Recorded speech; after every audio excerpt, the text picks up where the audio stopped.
Episode 59, Syukuran. Acara makan malam di rumah Fitria yang biasanya menjadi kegiatan yang begitu membosankan, bahkan berharap bisa secepatnya pulang malah menjadi hal yang sebaliknya malam ini bagi Adam. Sejak tadi gadis itu hanya makan dalam diam. Bahkan Fitria sama sekali tidak mengangkat kepalanya untuk sekedar melihat ke arah Adam. Hal itu sukses membuat pria itu berpikir keras. Kenapa Fitria diam saja? Tidak mau menyapa, bahkan terkesan acuh seakan menganggap bahwa tidak ada Adam di sana. Hanya terdengar suara dentingan sendok yang beradu dengan piring yang berada di meja makan itu. Hendra sebagai ayahnya Fitria merasa ada yang berbeda dengan sikap putrinya malam ini. Dia juga menatap Adam yang juga nampak diam saja sedari tadi. Semuanya sudah diputuskan bahwa pernikahan kalian akan diadakan 2 bulan dari sekarang. Kenapa masih saja membuat kalian begitu canggung? Ucap Hendra memecahkan keheningan. Uhuk, Adam tersedak ketika mendengarkan ucapan calon ayah mertuanya. Hendra, tidak ada reaksi apapun dari Fitria yang masih bersikap seolah tidak mendengar apa-apa itu. Fitri, ambilkan minum untuk calon suamimu. Ana menyenggol kaki Fitria, membuat anak gadisnya itu refleks menoleh. Iya, Bu, jawab Fitria datar.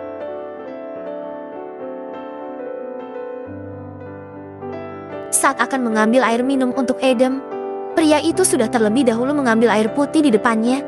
Adam melirik malas ke arah Fitria yang seakan mengabaikannya itu. Nak, apa kamu sedang sakit? Tanya Ana penasaran. Pasalnya sejak tadi dia merasa Fitria hanya diam tanpa ikut mengobrol. Tidak, Bu, hanya sedikit lelah.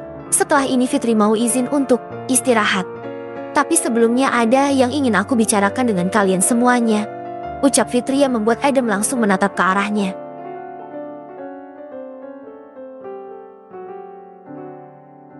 Sepertinya keputusan Fitria kali ini sudah bulat. Dia akan mengabulkan permintaan Adam yang menginginkannya untuk membatalkan perjodohan ini. Apa yang ingin kamu bicarakan? Nak, tanya Hendra. Adam hanya menyimak sambil menajamkan pendengarannya. Sedangkan Fitria sudah menata hatinya dan siap mendapatkan kemarahan dari orang tuanya dan kekecewaan yang mendalam pastinya. Aku ingin membatalkan perjodohan ini, ucap Fitria lantang.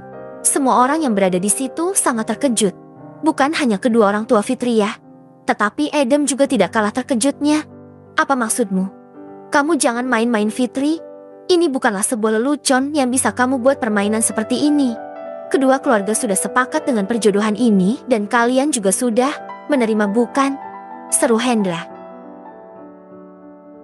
Adam merasa ada yang aneh dengan sikap Fitria itu. Bukankah kemarin gadis itu bersikukuh tidak mau mengatakan hal itu?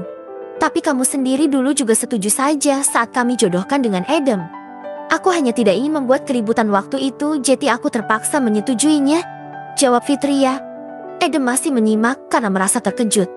Jantung berdetak 2 kali lipat saat Fitria mengatakan hal itu.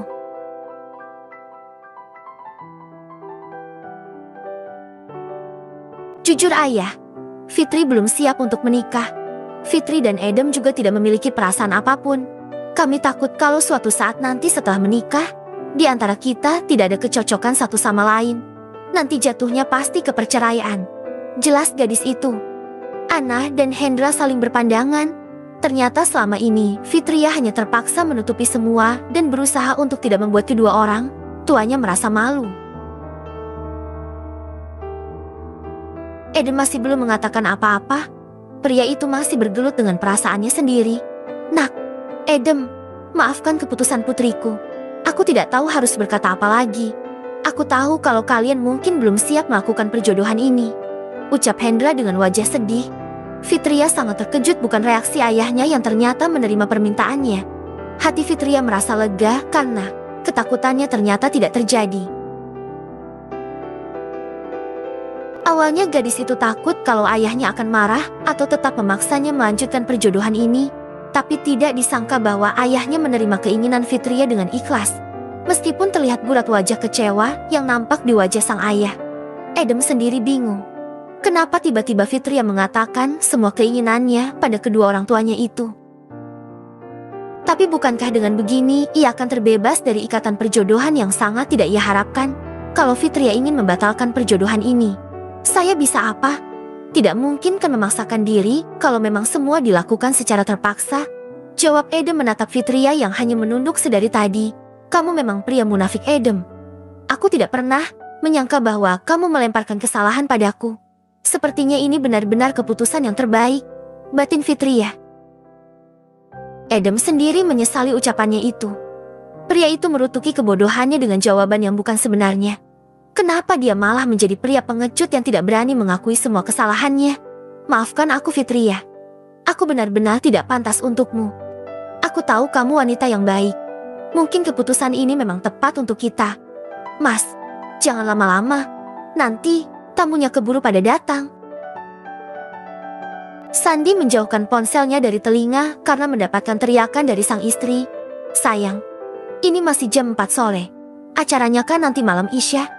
Sebentar lagi Mas akan pulang. Mas siap-siap dulu ya, jawab Sandi lembut. Iya sayang, aku sendirian ini gak ada yang temenin.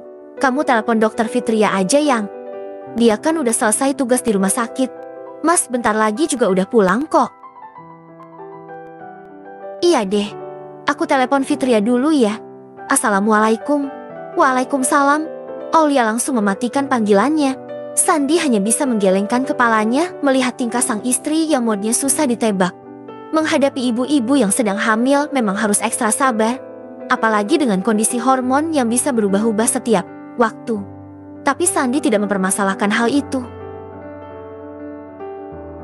Justru dia sangat antusias dengan kehamilan sang istri, ingin merasakan bagaimana menikmati masa-masa istri ngidam dan semua keinginannya harus terpenuhi. Untung saja Aulia tidak mengalami gejala morning sickness parah. Bisa kerepotan Sandi kalau sampai istrinya mengalami muntah dan mual parah, bisa dipastikan nangis kejer setiap hari. Di sisi lain,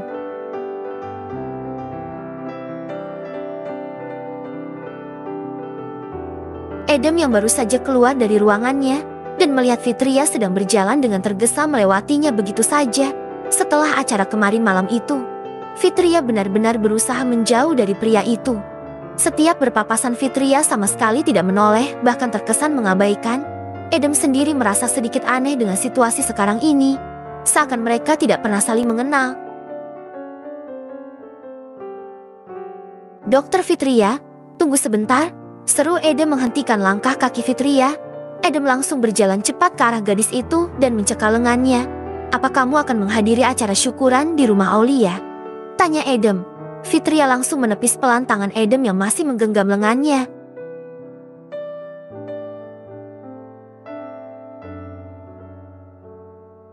Iya dok, saya akan ke sana sekarang, jawab Fitria sedikit membungkukkan badan berniat pamitan. Ayo bareng sama aku. Kebetulan aku juga mau ke sana. Bersambung.